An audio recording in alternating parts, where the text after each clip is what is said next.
이어서 스페셜 리포트 시간 이어가겠습니다. 정부가 얼마 전 호텔과 고시원을 리모델링해서 임대주택으로 공급하겠다는 계획을 내놨습니다.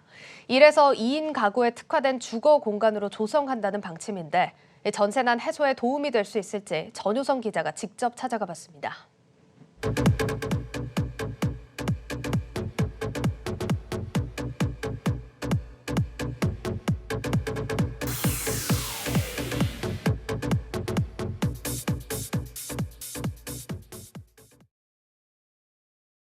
공실 상가, 오피스, 숙박시설 등을 주거공간으로 리모델링하는 사업도 확대해 나가겠습니다.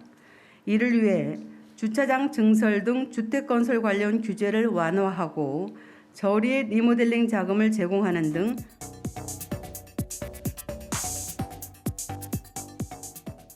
호텔과 고시원을 임대주택으로 탈바꿈시킨다. 정부 발표가 사실인지 직접 가봤습니다. 먼저 안암동 청년주택.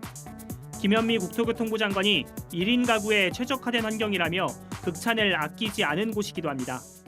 이곳은 기존의 관광호텔을 1인용 청년주택으로 리모델링한 곳입니다. 가격은 보증금 100만 원에 월세 20에서 30만 원 수준으로 상대적으로 저렴한 수준인데요. 다만 관광호텔을 리모델링하다 보니 취사시설을 갖출 수 없는 구조라는 점은 아쉬운 것으로 꼽힙니다. 1인 가구가 거주하기에 그리 나쁘지 않아 보입니다. 세탁과 취사는 공유 공간에서 해결하면 됩니다. 특히 인근 오피스텔과 비교해 주거 비용도 저렴하다는 평가입니다. 요새는 집도 얻기 힘들고 상대적으로 서울에 사는 거는 꿈이라고 볼 수 있는데 일단은 서울에서 저의 생활을 할 수 있고 삶적인 부분엔 질이 좀 많이 높아진 느낌입니다.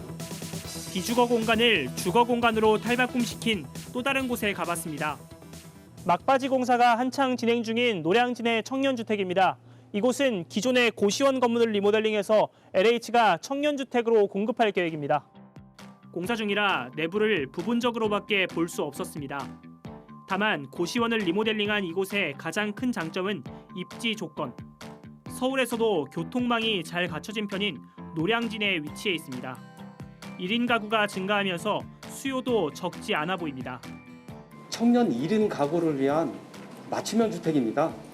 또한 청년들은 도심지에 거주하기가 어려운 상태인데요. 도심지에 낙후됐거나 공시되어 있는 이런 비주거 시설을 저희가 리모델링을 통해서 공급하게 되었습니다. 전문가들은 그동안 비어있는 곳을 임대주택으로 활용하는 것 자체는 효율적이라는 평가입니다. 특히 대학생, 청년, 사회초년생의 주거 안정에 기여할 것이라고 내다봤습니다.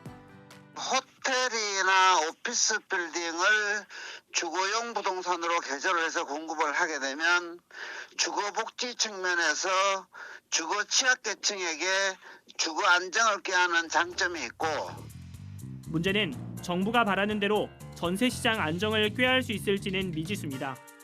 공실 리모델링으로 나올 수 있는 물량은 대부분 1, 2인용 소형주택.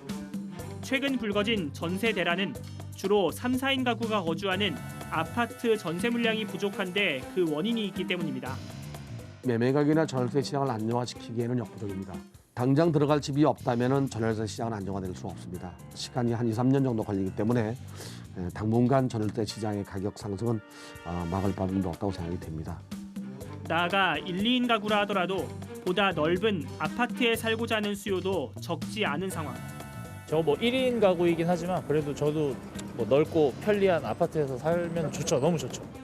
관리도 주택보다는 잘 되는 것 같고 뭔가 좀 안정적인 느낌 때문에 아파트가 좋은 것 같아요. 활용도가 낮은 공간을 질 좋은 임대주택으로 공급하겠다는 계획이 헛수고로 돌아가지 않으려면 시장의 요구에 부합하는 공급 정책도 함께 뒤따라야 할 것으로 보입니다. 지금까지 전효성의 시크릿 부동산입니다.